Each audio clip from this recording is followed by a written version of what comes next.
අයිබෝන් කියලා පිළිගන්නවා ශ්‍රී ලංකා ක්‍රීඩාලෝලී ඔබ සියලු දෙනාම 2026 වසරේ ශ්‍රී ලංකා ක්‍රිකට් කාලසටහන ආරම්භ කරමින් පවත්වනු ලබන පළමු තරගාවලිය පාකිස්තානය සමග පැවැත්වීම නියමිත වී තිබෙනවා.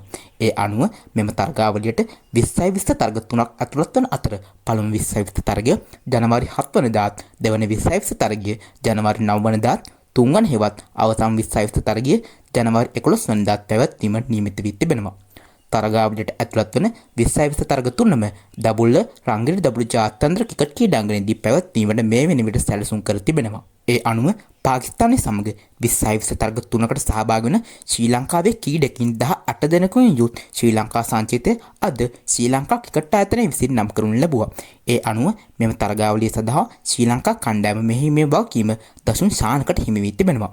මෙම සංචිතය සඳහා පිටකරුවන් විදියට පැතුම් නිස්සංක, කමිල් මිෂාර, කුසල් මෙන්ඩිස් සහ කුසා ජනිත් පෙරේරා යන කීඩකින් ඇතුළත් වී තිබෙනවා.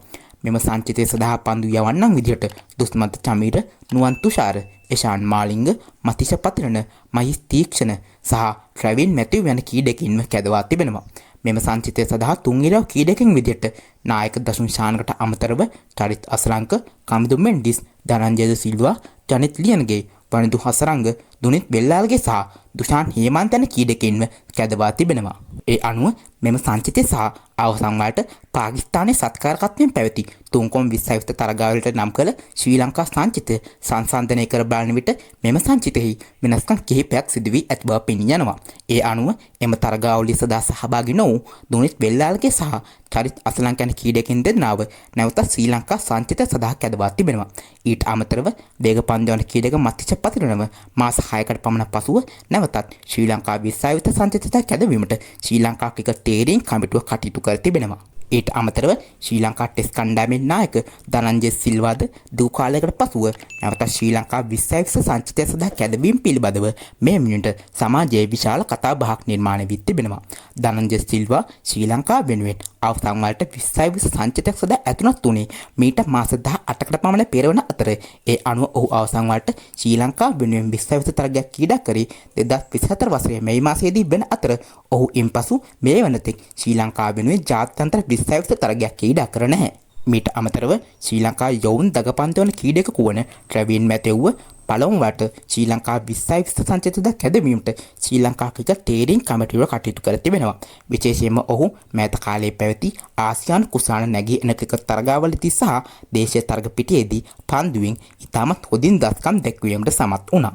ඊට අමතරව අවසන් වලට පැවති තුන්කොන් 2020 තරගාවලියේදී ශ්‍රී ලංකා සංචිතය නියෝජනය කර පිටකරුවන් වන බානුක රාජපක්ෂ, පවන් රත්නායක සහ දගපන්දු යන කීඩක විජේකස් බියන්ස්කාන්ත් යන කීඩකින්ම පාකිස්තානය සමග පැවැත්වෙන මෙම තරගාවලිය සඳහා 2020 සංචිතයෙන් ඉවත් කර තිබෙනවා. මීට අමතරව ශ්‍රී ලංකාවට එරෙහිව 2020 තරග තුනකට සහභාගී වන පාකිස්තාන 2020 සංචිතය මේ වෙනුවට නම් කර තිබෙනවා. ඒ අනුව සුපුරුදු පරිදි ශ්‍රී ලංකාවට එරෙහිව මෙම තරගාවලිය සඳහා පාකිස්තානු කණ්ඩායම මෙහිමේ වගකීම සල්මන් අලි අගාහට හිමි වී තිබෙනවා. ඒ අනුව මෙම සංචිතය සඳහා පිටකරුවන් ලෙස අබ්දුල් සමාන්, ෆකර් සමාන්, කවාජා මොහමඩ් නෆී, සයිබ් සදා ෆර්හාන් සහ උස්මාන් ખાન යන කීඩකින් ඇතුළත් වී තිබෙනවා.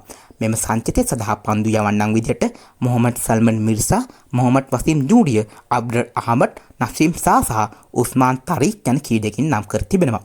මෙම සංචිතය සඳහා තුන් ඉරව් කීඩකින් විදියට නායක සල්මන් අලි අගාට අමතරව ෆහීම් අස්රෆ්, මොහමඩ් නවාස්, සයිම් අයුබ් සහ සඩාබ් ખાන් යන කීඩකින්ම ඇතුළත් කර තිබෙනවා. කෙසේ වෙතත් මෙම සංචිතය සඳහා පාකිස්තානයේ ප්‍රබල කීඩකින් කිහිප දෙනෙකු වන බාබර් අස්ලම්, ශහිම්සා අෆ්රිඩි සහ හැරිස් රවුෆ් යන කීඩකින් ඇතුළත් වන්නේ නැහැ. ඊට අමතරව දගපන්දු යන කීඩක තුන් ඉරව් කීඩකු වන ෂඩාබ් ખાන්ව මාස 8කට පමණ පසුව නැවතත් පාකිස්තාන 2020 සංචිතය සඳහා කැදවා තිබෙනවා. ඊට අමතරව යොවුන් කීඩක කවාජා මොහමඩ් නෆීහට පළමු වරට පාකිස්තාන 2020 සංචිතය සඳහා කැදවීමට පාකිස්තානු ක්‍රිකට් තේරීම් කමිටුව මෙහිදී කටයුතු කර තිබෙනවා. ඉතින් ශ්‍රී ලංකාව සහ පාකිස්තානය අතර පැවැත්වෙන තරග තුනකින් සමන්විත 2020 තරගාවලියේ දිනින් දින අලුත් වන තොරතුරු සමගින් ඔබ නැවත හමු වීමේ බලාපොරොත්තු ඇතිව අදට මම ඔබෙන් සමුගන්නවා. ඉතින් ඔයා තාමත් මගේ channel එක subscribe කරලා නැත්නම් දැන්ම channel එක subscribe කරලා bell icon එක click කරලා තියාගන්න. එහෙනම් අදට මම ගිහින් එන්නම්. ඔබ සැමට සුබ දවසක්.